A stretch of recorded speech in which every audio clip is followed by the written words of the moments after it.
Patrick Goodwin is the President of Strategic Resource Management, overseeing the implementation of bottom-line improvement strategies for its clients. Goodwin has nearly 20 years of contract negotiation experience spanning 24 distinct specialties. His acquired knowledge of credit and debit services, M&A contracts, and beyond remains vital to SRM's continued diversification and success. Prior to joining SRM, Goodwin was responsible for the development of financial management tools in the healthcare industry to measure cost and performance, as well as for the development of standardized training and operation processes. A regular speaker at financial industry conferences and forums, Goodwin is passionate about inspiring his team to take their own skills to the next level. Goodwin earned his Bachelor of Business Administration and Economics from Mississippi State University. Originally from Jackson, Mississippi, he now resides in Memphis, Tennessee with his family. Please welcome Patrick Goodwin.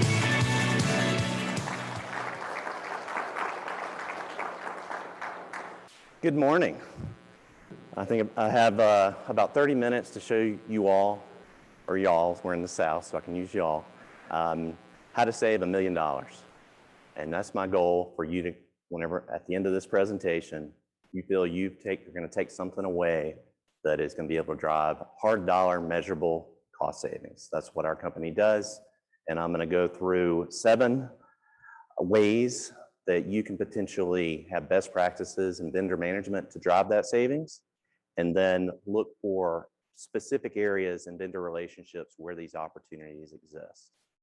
Some areas you'll be doing really well in, and some there's probably opportunities. SRM was founded in 1992. We've been driving hard dollar cost savings since then. We've driven over $3.6 billion in savings for our clients. Yes, that's a large number, but when you look at the payment contracts that are out there, you'd be amazed how much opportunity exists in those agreements. We have a diversified practice focused on vendor management. That's where we provide the biggest impact, but we also have revenue enhancement services and strategic consulting as well. We have a proprietary database that's been driven and developed over the last 29 years. Next year will be 30 years. And it includes pricing, anonymized pricing for all vendors within your ecosystem that you are dependent on to service your members, from core processing to payments contracts to digital banking. All those are in our realm. We, on average, drive around 100 million in savings per year in vendor relationships. These have a broad level of different sizes and institutions. The larger you are, the more savings we drive. And it's all driven around transactions. In the credit union space, you guys are servicing members. They love that debit card, and we love it as well. And that's where we drive some of the biggest opportunities. So just a poll. Does everybody need to save $1 million? Green flag, good. I want to see a lot of those by the end. So 7 lessons learned. Vendor optimization, that's a broad term. So you have to look at all the components of vendor optimization. These vendors that you're working with, they should be coming to you with process improvements. You are dependent on them for service and delivery. Digital banking is a huge area, so you have to have the right solution to service your members to compete with the big guys. Business flexibility.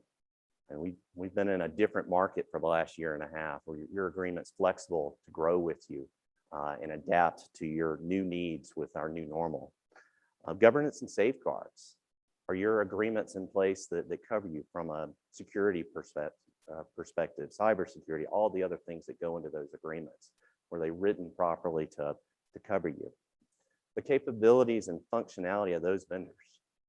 I mean, are they best in class? Did you pick the right ones? Are you happy with your digital solution? Not too many institutions that are 100% happy. It's a loaded question. And then last, price. So a lot of people think you might get a lower cost solution at a cheaper price, and price isn't everything. They have to deliver on what they have promised you, and you can get best in class service at the best price.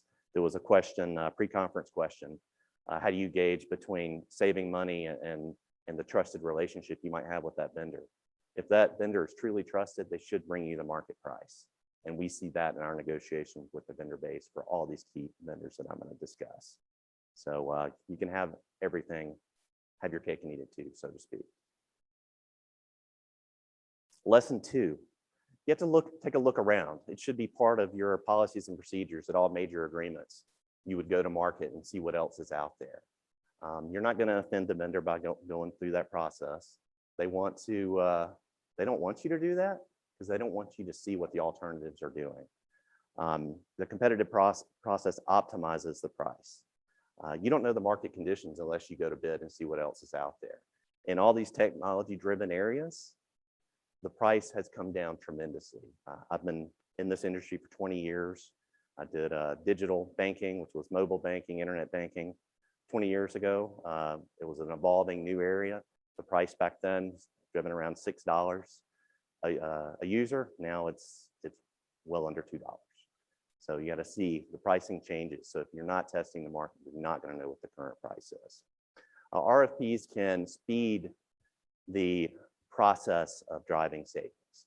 I'm not sure anybody has ever asked their vendor for a proposal and they'll tell you that you'll have it next Friday. Next Friday comes and goes. A month later, you still don't have it. They're doing that on purpose because it's every time when they need to drop their price, the longer they can delay it, the better it is for them. So if you're in a formal RFP and you're defining the terms of when things are due, they know they have to get it into you. Evaluating options builds market intelligence. If you look at your vendor base, you've probably been with the majority of them since your inception. Most people don't change a lot of their vendor agreements. Whenever you go through a bid process and you're asking the right questions, you're learning what else is going what's going on in the market, what new services are coming, what's going on today, what's going to be going on in the future, and you hear it from multiple avenues.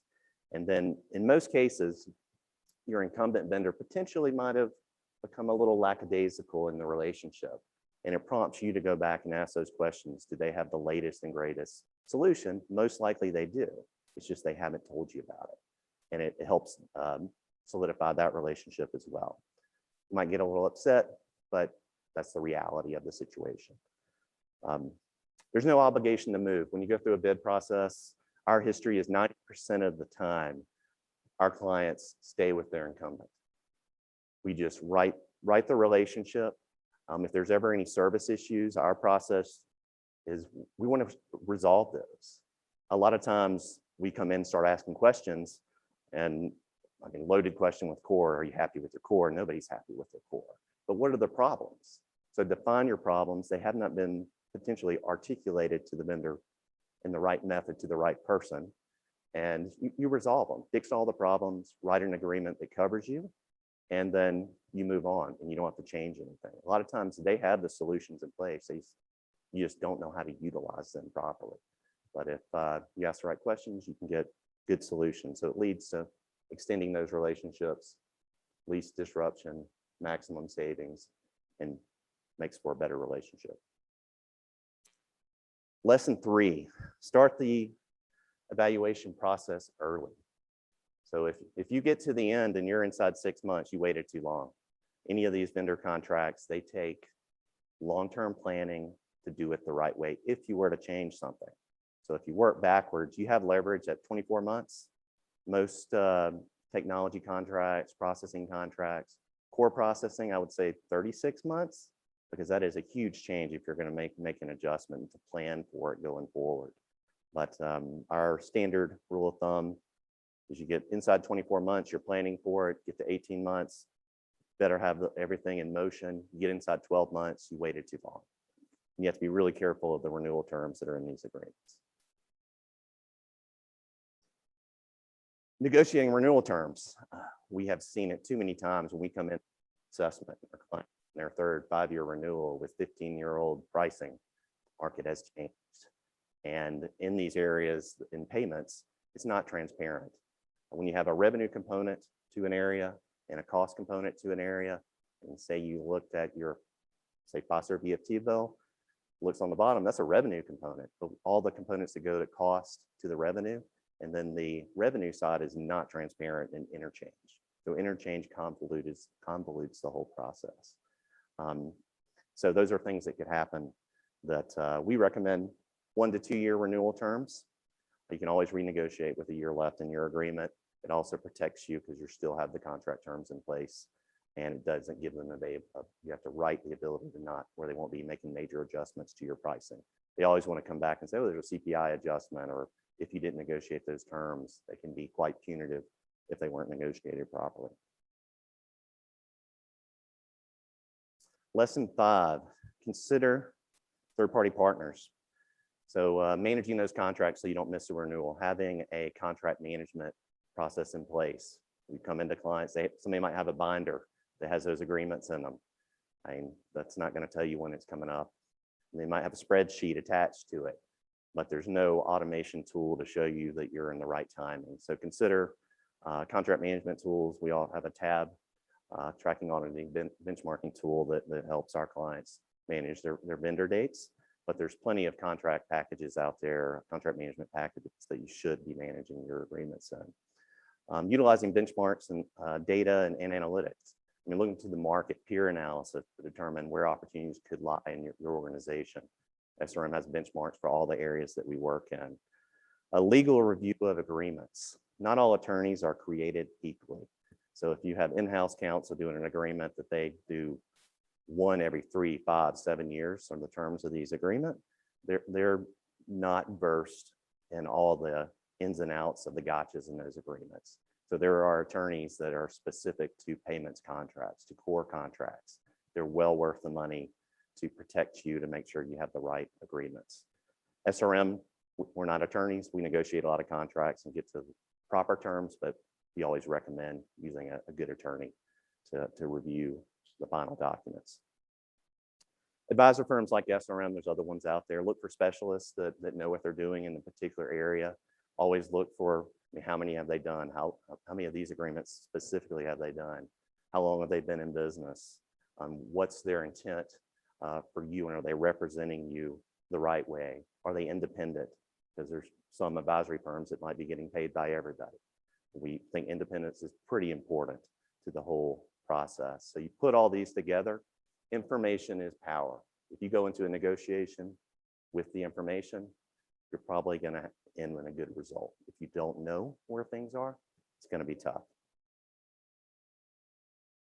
Lesson 6, and when are there events that can happen that could give you the opportunity to renegotiate your agreements? Mergers and acquisitions becoming more prevalent in the credit union space.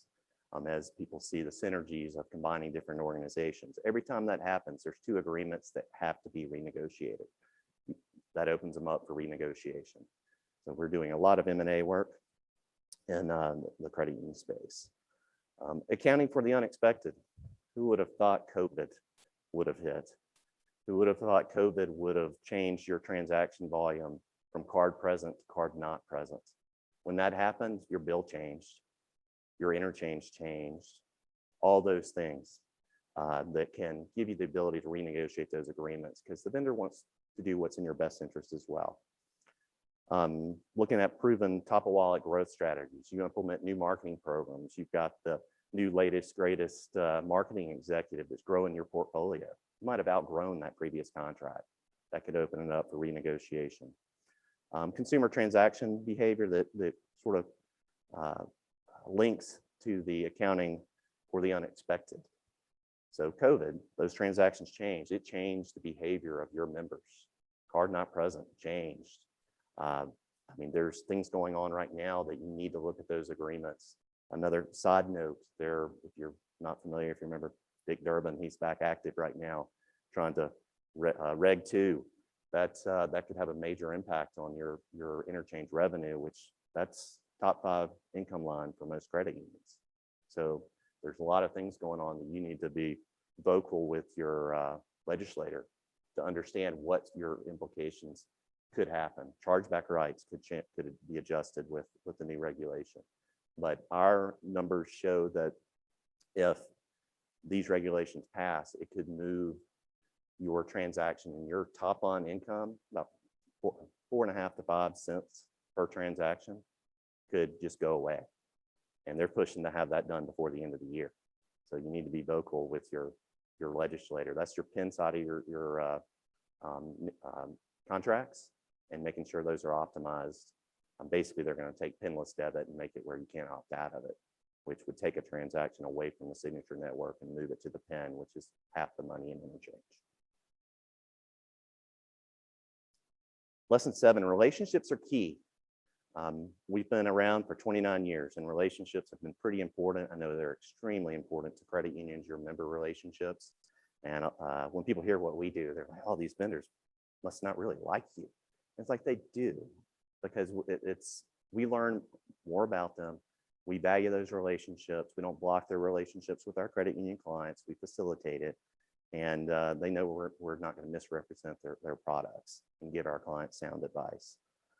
Good relationships lead to the best deal. If that supplier's working for you and you've gotten to know him and taken the time to do that, he should be giving you the best service at the best price. Another standard, setting up policies and procedures that whenever that sales rep's trying to get you and has done a great job of building that relationship, he'll probably try to make you feel bad that you might go to bid on a certain area. But if that particular line manager that handles, say, your debit card program, if it's their policies and procedures, the executives might be the bad guy, but they should expect you to go to bid on all these major contracts. So set that policy, and then you refer back to it, and you implement that type of policy, and you execute on looking for bids. It's the best way to do it. They'll respect that. Providing adequate time for those vendors. Get to know them. I mean, if you bring them in at the last minute, they're probably not going to be as receptive to providing you a competitive proposal, because they feel they don't have the opportunity to ever gain your business. They want the opportunity, they just want time. So take those calls to learn more about them. You'll always learn something from them. So in summary, develop a disciplined approach. Take a look around the RFP process. The earlier, the better, knowing the timing of these agreements. Negotiating the renewal terms, pretty important. Considering advisory firms and any other solutions that they're going to help you have expertise in these particular areas. Knowing the opportunities for renegotiation. And then relationships are key. Number 1 to the philosophy of the credit union space. So the vendors have the advantage in a negotiation. You're doing one negotiation, they're doing 100 a year. They know what the market price is. They probably know what their competitors are charging to some extent. So you need market intelligence to drive savings. They have a broad view of the market terms, and they pretty much think you're never going to leave. So you have to think about that. So think about those relationships. The areas where the opportunities exist. This is the holy grail of my business and what we do. This is all the areas where the opportunities exist, primarily driven around payments. So card branding, EFT, that's Visa, MasterCard, Discover. That's your signature network and PIN network, because all of them have PIN networks. That's the interchange component where you make the most money out of your each transaction. Credit card processors, debit card processors, they all cross in those ecosystems. PIN POS networks, that's where they could benefit from the regulation. They might be pushing a little bit of it because it would take transactions out of the Visa MasterCard rail and move it into their rail. Potentially, you pay money, a little more expensive transactions. So those are things that are impacted. All those components of payment all correlate back into core processing. And another unique, I would say, who owns who in this space. If you look, you have the big guys, FIS, Fiserv, Jack Henry, all of them have these different solutions. And there's probably 700 plus different flavors of how you could have relationships within your particular credit union. And it's very complex. Another point we always ask, you know how much you're paying these vendors? When you have a revenue component in play, you might not even know how much Visa is actually getting out of that transaction, because there's money flowing all over the place from the merchant side. And there's all kinds of things in play here that make it not transparent. All of these components of these areas, even consumer checks has a revenue component to it. We've been negotiating check contracts for 29 years. And when you have a revenue component and a cost component, and then you give away some things and you don't give away others, and then it mixes, and you might come in and look at your AP report and you only pay them $5,000, but they're really collecting a large amount more than that. It's just not transparent. How everything plays in the digital banking, which with COVID has been a huge area for us from a selection perspective. Did you have a solution that can service your members properly? So that's pretty important. And there's a lot more players in that market. So those are areas that you need to consider looking at alternatives. I mean, I think a lot of, if you had selected the right solution pre-COVID, it really helped you going into COVID to be able to service your members because everybody's banking on their phone and all those components come in play. But the PIN network piece, as I mentioned, the Durbin Amendment, that is pretty important to understand everything around that. And these other areas, another point in the credit union space, PSCU and co-op, they resell either FIS or First Data Solutions. And then Fiserv, the things that have happened in the last couple of years with the acquisitions, this gives you a little timeline of all the changes. There's so many conflicts of interest that are in play here for one vendor reselling another vendor service. Jack Henry, I mean, they align themselves with PSCU. And then Fiserv buys First Data. PSCU is reselling a First Data solution. I don't know how that works. I don't know how there's not a lawsuit around a lot of those acquisitions with conflict of interest. But these are the different, since 2017, the consolidation of different vendors from debit, credit card processing, networks. If you see your PIN networks and Star and Genie and the different ones, they had to combine those. They have different interchange rates. So picking the right PIN network is pretty important and understanding the cost around those. But probably the ones that have had the biggest impact, I think the Fiserv First Data merger. I mean, that's a behemoth that exists, and understanding the nuances of those particular agreements is pretty important. So this is a real life client of ours, $2 billion credit union. I know majority of you all are under $1 billion, but the metrics work down to your size. And we generally say we're going to drive $3 million per billion in assets, and that's minimum over a contract term. Terms are 5, 7, and 10-year agreements. So this was a card branding being the signature network. We drove over 10 million in savings. Debit card processing, 3 million. PIN POS networks was about 1 million. I'd say it'd be more now with how the transaction volume has progressed and the market has changed with COVID. So in short, don't do this. There's plenty of money going out the door, and you need to keep that money. These are all funds that can go back to your dividend, to your members, or however you would want to use these particular funds. Because I know net margin's tough. So these are all areas that are opportunities. Another thing to think about, if you did analysis of the vendor space that is prevalent here, these are publicly held companies. You can go do analysis of their financials. I wish that I had a 40% net margin, and I'm sure you guys would love to have that too. A lot of these vendors have that. So there's plenty of money to give back to you to give to your members. So in closing, do you feel I've given you any tips that are going to drive $1 million in savings to go back to your credit union? Green flag, red flag, maybe not. Do some green flags. And is there any questions? I have a couple more minutes. Okay.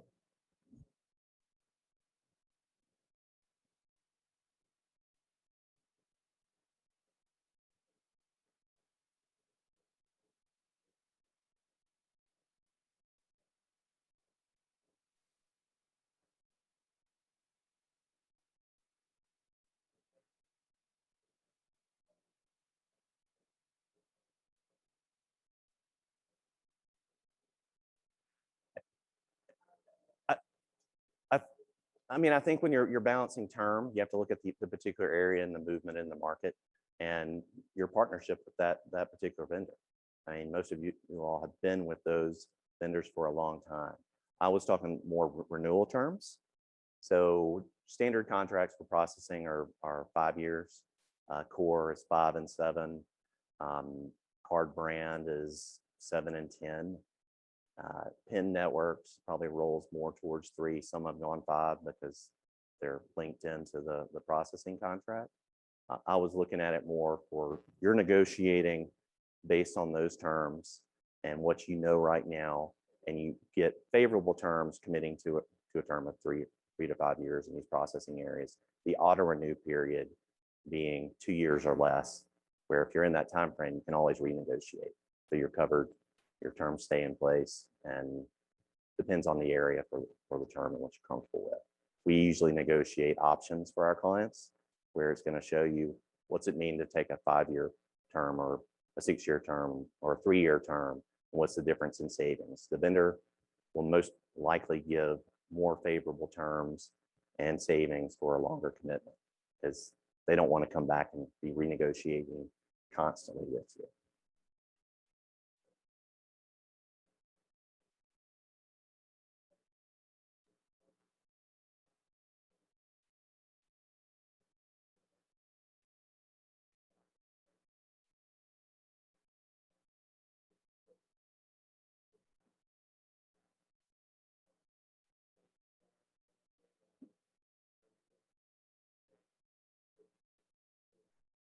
I think it does the same thing.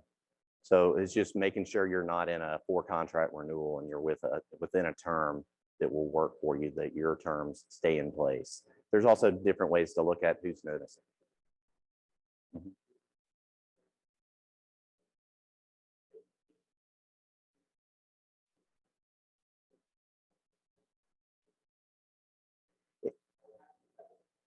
It depends. Yeah, it depends when that term comes up. We're coming back to our client 24 months out. If there's been market change, we'll come back sooner. And then we're going to come in and most likely we'll negotiate another 5-year contract. But you have people that are, people change, and the executive suite changes, priorities change, and it's just making sure you don't miss the dates. Because we have that happen all the time, and we've been successful renegotiating those, and got to pull some heartstrings in those sometimes, and use a little emotion in it to get that. And like, why didn't the vendor come to you and tell you that the contract was coming up? So they're usually not going to do that. Like, they're going to maintain their margin. Any other questions? There's bright lights, so it's hard to see. Okay. Well, I appreciate your time.